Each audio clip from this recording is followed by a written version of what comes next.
ವಿವಿಧ ಬೇಡಿಕೆಗಳನ್ನು ಈಡೇರಿಸುವಂತೆ ಒತ್ತಾಯಿಸಿ ದಾವಣಗೆರೆ ತಾಲೂಕು ಕಚೇರಿ ಮುಂಭಾಗ ಗ್ರಾಮ ಆಡಳಿತಾಧಿಕಾರಿಗಳು ಅನಿರ್ದಿಷ್ಟಾವಧಿ ಮುಷ್ಕರ ನಡೆಸಿದ್ದಾರೆ. ಹಲವು ವರ್ಷಗಳಿಂದ ಬೇಡಿಕೆಗಳನ್ನು ಈಡೇರಿಸುವಂತೆ ಸರ್ಕಾರಕ್ಕೆ ಮನವಿ ಮಾಡಿದ್ದೇವೆ. ಆದರೂ ಕೂಡ ಸರ್ಕಾರ ತಲೆ ಕೆಡಿಸಿಕೊಂಡಿಲ್ಲ. ಮೂಲಭೂತ ಸೌಕರ್ಯಗಳನ್ನು ನೀಡದೆ ಕೆಲಸದ ಒತ್ತಡದಿಂದ ಅಧಿಕಾರಿಗಳು ಬಳಲ್ತಾ ಇದ್ದಾರೆ. ಈ ಸರ್ಕಾರ ನಮ್ಮ ಮನವಿಗೆ ಸ್ಪಂದಿಸ್ತಾ ಇಲ್ಲ ಅಂತ ಗ್ರಾಮ ಆಡಳಿತಾಧಿಕಾರಿಗಳು ಆಕ್ರೋಶ ಹೊರಹಾಕಿದ್ರು. ಕಳೆದ ಬಾರಿ ಮುಷ್ಕರ ಹಮ್ಮಿಕೊಂಡಾಗ ನಿಮ್ಮ ಬೇಡಿಕೆಯನ್ನ ಈಡೇರಿಸುವುದಾಗಿ ಕಂದಾಯ ಸಚಿವರು ಆಶ್ವಾಸನೆ ನೀಡಿದ್ರು.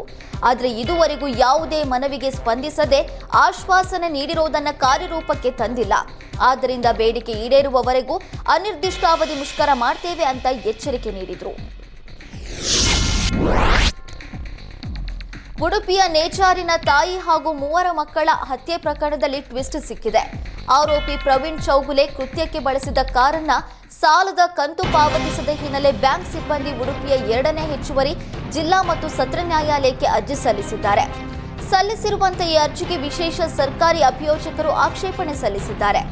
ವಿಶೇಷ ಸರ್ಕಾರಿ ಅಭಿಯೋಜಕ ಶಿವಪ್ರಸಾದ್ ಆಳ್ವಾಕೆ ಎಚ್ಡಿಎಫ್ಸಿ ಬ್ಯಾಂಕಿನ ಅರ್ಜಿಗೆ ಆಕ್ಷೇಪಣೆ ಸಲ್ಲಿಸಿ ತನ್ನ ವಾದವನ್ನು ಮಂಡಿಸಿದರು.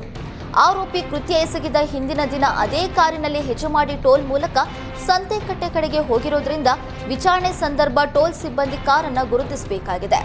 ಅದೇ ರೀತಿ ಸಾಕ್ಷಿ ವಿಚಾರಣೆ ಸಂದರ್ಭ ಬೇರೆ ಬೇರೆ ಸಾಕ್ಷಿಗಳಿಗೆ ಕಾರು ಅಗತ್ಯವಾಗಿರೋದ್ರಿಂದ ಬ್ಯಾಂಕಿನ ವಶಕ್ಕೆ ನೀಡದಂತೆ ಆಕ್ಷೇಪಣೆ ಸಲ್ಲಿಸಿದ್ರು.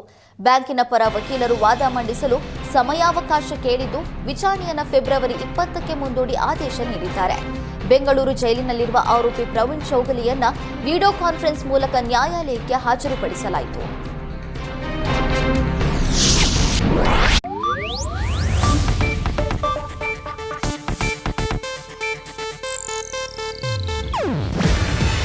ಇದು ಏಷ್ಯಾನೆಟ್ ನ್ಯೂಸ್ ನೆಟ್ವರ್ಕ್ ಪ್ರಸ್ತುತಿ.